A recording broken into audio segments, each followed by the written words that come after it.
কিভাবে Facebook Meta verify এবং blue tick verify করবেন সেটাই দেখাবো। তো প্রথমে আমরা ফেসবুক ওপেন করে নিব। আমার ফেসবুক ইতিমধ্যে ওপেন করা আছে এবং আইডির মধ্যে আমি যে আইডিটাতে মেটা ভেরিফাই করব সেটার লগ ইন করা রয়েছে সেটা। তো প্রথম আমরা প্রোফাইলে ক্লিক করে প্রোফাইলে চলে যাব। প্রোফাইলে আসার পর এখান থেকে আমরা এই যে 3 লাইন মেনুটা দেখতে পাচ্ছেন এইটার মধ্যে একটা ক্লিক করব এবং আমরা দেখব যে মেটা ভেরিফাই করার জন্য আমাদের কত ডলার বা কত টাকা পে করতে হচ্ছে। তো প্রথম আমরা এই মেটা ভেরিফাই অপশনে ক্লিক করব। মেটা ভেরিফাই অপশনে ক্লিক করার পর আমরা দেখতে পাচ্ছি মেটা ভেরিফাইড। এখানে আপনার অনেকগুলা পেজ দেখাচ্ছে, কারণ হচ্ছে আমার এই আইডির আন্ডারে 4টা পেজ রয়েছে, 4টা পেজ শো করতেছে এবং আমি যেহেতু শুধু ফেসবুক আইডির মধ্যে মানে প্রোফাইলের মধ্যেই মেটা ভেরিফাই করবো, সেক্ষেত্রে আমি জাস্ট প্রোফাইলটাকে সিলেক্ট করব। তারপরে নিচের দিকে দেখুন নেক্সট অপশন আছে, সেই নেক্সট অপশনে একটা ক্লিক করে দিবেন। ক্লিক করার সাথে সাথে একটু লোড নিবে, তো লোড নেওয়া পর্যন্ত ওয়েট করতে হবে। হ্যাঁ, এখন আমরা দেখতে পাচ্ছি মেটা ভেরিফাই। আমরা যখন মেটা ভেরিফাই করব তখন কিন্তু আমাদের আইডির সাথে এই চিহ্নটা অবশ্যই থাকবে।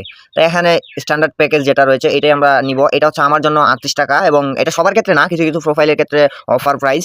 তো আমি এটাই করব, মানে আমার এই স্ট্যান্ডার্ড প্যাকেজটাই নিব, সেই জন্য আমি আনলক বেনিফিট এই অপশনে ক্লিক করব। হ্যাঁ, তো আপনারাও এই অপশনে ক্লিক করে দিবেন, ভিডিও কন্টিনিউ করে দেখবেন, তাহলে খুব সহজে আপনারা নিজেরটা নিজেই মেটা ভেরিফাইড করে নিতে পারবেন। এখন আমি আরেকটা অপশন দেখতে পাচ্ছি, সেটা হচ্ছে আমার এই আইডির আন্ডারে একটা ইনস্টাগ্রাম অ্যাকাউন্ট রয়েছে, সেটাও কিন্তু আমি চাইলে এখন অল্প টাকার মধ্যে মেটা ভেরিফাই করে নিতে পারবো। এখানে দেখতে পাচ্ছেন সেভ 19% অন টু প্রোফাইল। তো আমি যেহেতু আমার ইনস্টাগ্রামটা সহ মেটা ভেরিফাই করবো, সেই ক্ষেত্রে আমি এই উপরটাতে ক্লিক করে দেবো। আর যদি আপনি শুধু প্রোফাইলটাকে ভেরিফাই করতে চান, সেই ক্ষেত্রে কন্টিনিউ উইথ অন প্রোফাইল এই অপশনে ক্লিক করবেন। তো আমি উপরটার মধ্যে ক্লিক করবো, কারণ আমার ইনস্টাগ্রাম এবং ফেসবুক প্রোফাইল দুইটাই মেটা ভেরিফাইড করব। এখানে দেখেন মানে দুইটা সর্বমোট প্যাকেজ ছিল হচ্ছে 1145 টাকা, সেটা মাত্র আমি 61 টাকা 0.9 মানে এর মধ্যে আমি করে নিতে পারবো, সেই জন্য আমি এটা করে নিব। হ্যাঁ, তো প্রথম আপনি যখন এটা সিলেক্ট করে নেবেন, তারপরে নিচের দিকে দেখতে পারবেন কন্টিনিউ বাটন, এবং আপনি চাইলে এখানে আপনি সাবস্ক্রিপশনটা নিলে কি কি সুবিধা পাবেন সেগুলো পরে নিতে পারেন। আমার এগুলো পড়া আছে যেহেতু আমি পড়বো না, আপনি চাইলে সময় নিয়ে পড়ে নিতে পারেন। এবং আমি এখান থেকে জাস্ট কন্টিনিউ অপশনে ক্লিক করে দিব। কন্টিনিউ অপশনে ক্লিক করার পর এখানে কিন্তু আপনার মেইন বিষয়, আমাদের বাংলাদেশিদের ক্ষেত্রে মাস্টার কার্ড নাই, এবং আমাদের যদি ব্যাংকের মাস্টার কার্ড অথবা ভিসা কার্ড থাকে সেই ক্ষেত্রে আমাদের ব্যাংকেরটা এখানে পেমেন্ট করা যায় না। পেমেন্ট করতে হলে আমাদের ব্যাংকে গিয়ে আমাদের যে টাকাটা থাকে বা অ্যামাউন্টটা ওইটাকে ডলারে ট্রান্সলেট করতে হয়, এবং সেটার জন্য পাসপোর্ট প্রয়োজন। তো যারা আসলে এরকম করতে পারতেছেন না, তারা অবশ্যই আমার সাথে যোগাযোগ করতে পারেন। আমার কার্ড দিয়ে আপনারা মেটা ভেরিফাই করে নিতে পারবেন আমার কাছ থেকে। এবং আমি এখানে আমার কার্ডটা বসাবো, এখানে সাবস্ক্রাইব অপশনে ক্লিক করবো। জাস্ট এই সাবস্ক্রাইব অপশনে দিলেও হবে না, আমার কার্ডটা আগে অ্যাড করতে হবে। আপনার যদি কার্ড থাকে সেই ক্ষেত্রে কিভাবে অ্যাড করবেন সেটাও দেখাবো। আমি এই অপশন থেকে একটু পরবর্তী অপশনে চলে আসলাম এবং আমি আমার কার্ডটা অ্যাড করে নিচ্ছি।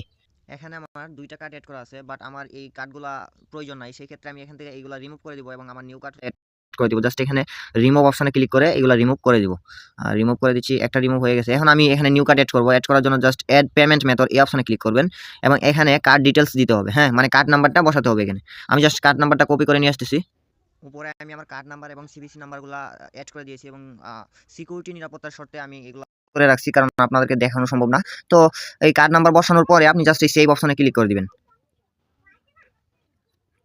সেভ অপশনে ক্লিক করার পর একটু লোড নেয়। তো দেখতে পাচ্ছেন আমাদের ভিসা কার্ডটা কিন্তু অলরেডি অ্যাড হয়ে গেছে। আমরা জাস্ট এখান থেকে আবার চলে যাব আমাদের যে পেমেন্ট মেথড, সরি এখানেও আসা লাগবে না, আমরা চলে যাব আবার ফেসবুকে আসার পর আবার কন্টিনিউ অপশনে ক্লিক করব। মেটা ভেরিফাই ইজ ক্লোজ। এখানে দেখতে পাচ্ছেন আমাদের আগের কার্ডটা আসছে। দাঁড়ান দেখি, এখানে দুইটা কার্ড আছে, আমার কোন কার্ডটা থেকে ইয়া করতে হবে। যেহেতু আমার কার্ডটা অ্যাড করার সত্ত্বেও এখানে শো করতেছে না, সেই ক্ষেত্রে আমরা জাস্ট এই ক্লিক করে অ্যাড ডেবিট অর ক্রেডিট এই অপশনে ক্লিক করে দিব। মানে আমি নিউ কার্ড এখান থেকে অ্যাড করে নিতে পারবো। তো আমার কার্ড নাম্বারটা দিব, এবং অনেক ক্ষেত্রে এখানে ভিডিও শো নাও হইতে পারে, কারণ এখানে হচ্ছে সিকিউরিটি রয়েছে, সিকিউরিটির ক্ষেত্রে অনেক সময় রেকর্ড হয় না।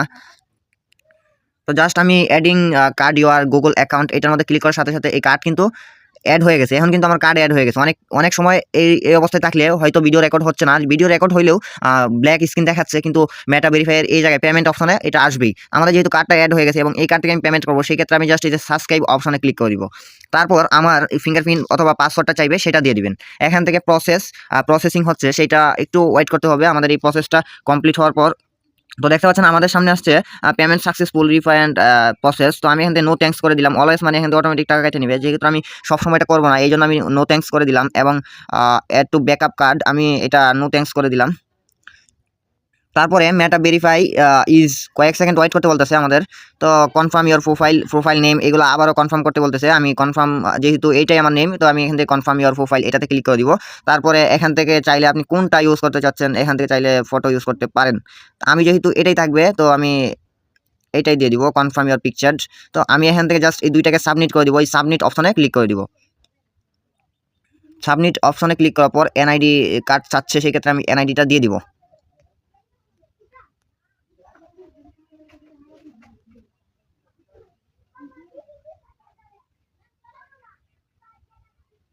আইডি কার্ড ছবি তোলার পর সাবমিট করার পর এখানে দেখতে পাচ্ছেন আইডেন্টি কনফার্মেশন ইন প্রসেস। তো আমাদের কিছু সময় এখানে চাচ্ছে ওরা। তো টেকনিক্যাল টিম আসলে এখানে 48 ঘন্টা সময় চায়, এই ক্ষেত্রে 1 ঘন্টা 2 ঘন্টা বা 10 মিনিট 15 মিনিট মধ্যেই হয়ে যায়। তো just wait and continue. NID card submit করার একদিন পর, মানে একদিনও না 12 ঘন্টা পর যখন আমি প্রোফাইল আমাদের ব্লটিক ভেরিফিকেশন এটা হয়েছে কিনা, তো সেম কিন্তু আমাদের এরকম আসবে। হ্যাঁ, এরকম। তো আমরা জাস্ট প্রোফাইল অপশনে ক্লিক করব এবং প্রোফাইল অপশনে ক্লিক করার সাথে সাথেই আমরা দেখতে পাচ্ছি যে আমাদের নামের পাশে ব্লটিক ভেরিফাই রয়েছে। এটার মধ্যে ক্লিক করলে এখানে দেখতে পাচ্ছেন ভেরিফাইড, মানে আমরা অলরেডি ভেরিফাই করে নিয়েছি। এখন আপনি চাইলে আরও এখান থেকে 3 লাইন অপশনে গিয়েও দেখতে পারেন। এই যে 3 লাইন অপশন, এখান থেকে যে মেটা ভেরিফাইড এই অপশনে ক্লিক করবেন। তারপরে এখানে আপনার একটু লোড নিবে। তো দেখতে পাচ্ছেন মেটা ভেরিফাই স্ট্যান্ডার্ড অলরেডি অ্যাক্টিভ আপনার 7ই ডিসেম্বর, মানে কালকে, আজকেই হয়েছে কিন্তু রাতে এটা আপডেট হয়।